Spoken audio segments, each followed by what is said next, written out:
The cardboard beds made headlines. Swimming in the River Seine shocked the world. But what happened next is even more incredible. It's been 1 year since the Paris 2024 Olympic Games.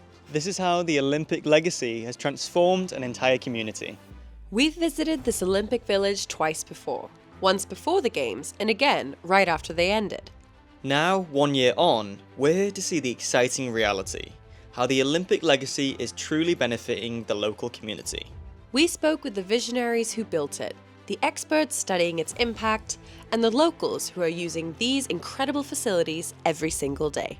From revolutionary sustainable design to genuine community transformation. There's a lot to cover, so let's jump right in. Right now, this place is in the middle of an amazing transformation. 6,000 new residents are about to move into what was once the Athletes' Village. That's 2,800 brand new apartments. 25% of residences in the Olympic Village are made up of social housing, ensuring that everyone has a place here. Plus, 6,000 employees will be working here once the offices are fully converted. That's an entirely new community being born. We spoke with the CEO of Solideo, the organization responsible for supervising the design and construction of the buildings in the village, to find out just how they achieved something this ambitious in only 5 years. So behind me, as you can see, the Athletes' Village hosted 15,000 athletes during the Games, and in a couple of weeks it's going to be ready to welcome about 6,000 new city dwellers. And that's great for the Paris metropolitan area because there is a shortage of housing. So it's a great legacy after the Games that we could provide all this housing to the area. In terms of office spaces, it's about another 6,000 employees who will come and work here. And it's a great location because you're just a couple hundred meters from the new subway station, the Saint-Denis-Pleyel on the Grand Paris Express. So for these employees, as well as for those new families, they can have great access to public transit.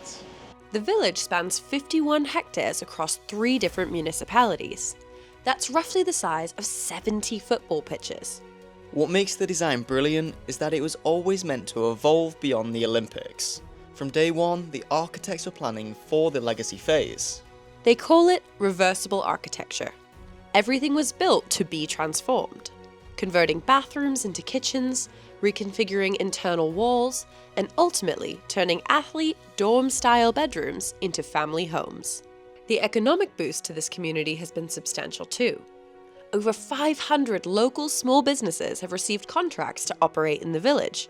2 brand new schools and nurseries have been built specifically for children in this neighbourhood, providing them with world-class facilities. There's a beautiful new pedestrian bridge that's connecting communities across the river. And the new Saint-Denis-Pleyel metro station is now operational, giving residents direct access to central Paris in minutes. We spoke with Emmanuel Bloom, the managing director of POP, to understand how this transformation is energizing the entire area. Le village olympique, il a 2 avantages. D'abord, il va amener des nouvelles populations qui ne sont pas forcément les celles qu'on avait sur le territoire. Et donc, il va amener de la vie, il va amener une nouvelle vie dans ce quartier, Pleyel, qui va être demain le centre, le plus grand hub de transport du Grand Paris. Mais le village olympique, c'est aussi un objet touristique. C'est une attraction touristique que les gens veulent venir voir parce qu'ils veulent venir voir là où ont logé les athlètes, ce quartier un peu fermé, un peu unique auquel seuls les athlètes avaient accès. Donc ça, nous, on en est assez fiers. Et en plus, il va revivre demain encore plus avec la Cité du Cinéma qui va rouvrir, un lieu d'exposition, d'événements, mais aussi un food court où on pourra déjeuner comme on le voudra sur des quais de Seine entièrement rénovés. Donc on est dans un nouvel objet, un nouveau territoire touristique et de loisirs pour les Franciliens, pour les Français et pour évidemment les touristes internationaux. As Emmanuel mentioned, this is bringing vibrant new energy and supporting historically diverse communities in the area, creating something truly special. Beyond the infrastructure, there's something really special happening here. The sport facilities are getting a second life too. Local community groups are now using the very same training centres where Olympians trained during the Games. We spoke with members of a local senior badminton team who told us how they were proud to train in these Olympic standard facilities. I also got the chance to play with them and was very quickly humbled. After Ben was beaten in badminton, we headed to the brand new Olympic Aquatic Centre, which is now open to the public. This was the only permanent venue built entirely for the Paris 2024 Games, and it's addressing a critical need. 1 child out of 2 in Seine-Saint-Denis enters secondary school without knowing how to swim. The building itself features the biggest hanging roof in the world made entirely from wood, topped with a 5,000 square metre solar farm that provides energy for the facility. The buildings across the village were designed with sustainability at their core, something we explored in detail in our previous YouTube video about the village's construction. But beyond the buildings, Over 9,000 trees have been planted throughout the village, and several new beautiful green spaces have been created for residents too. you'll also notice these striking air purification towers, which can clean 95% of particulate matter from the air. Large portions of the village are also completely car-free, creating peaceful zones for residents. This style of urban planning creates spaces where neighbours can naturally interact, where children can play safely, and where the air stays clean. We spoke with the Director for Urban Planning of the Plain Commune Development about the exciting benefits of car-free urban design. Donc on est dans la partie île du village olympique. Aujourd'hui c'est un quartier sans voiture. Donc les gens ne rentrent pas dans le quartier en voiture. Il y a une seule rue d'accès. Ils déposent leur voiture au parking quand ils arrivent.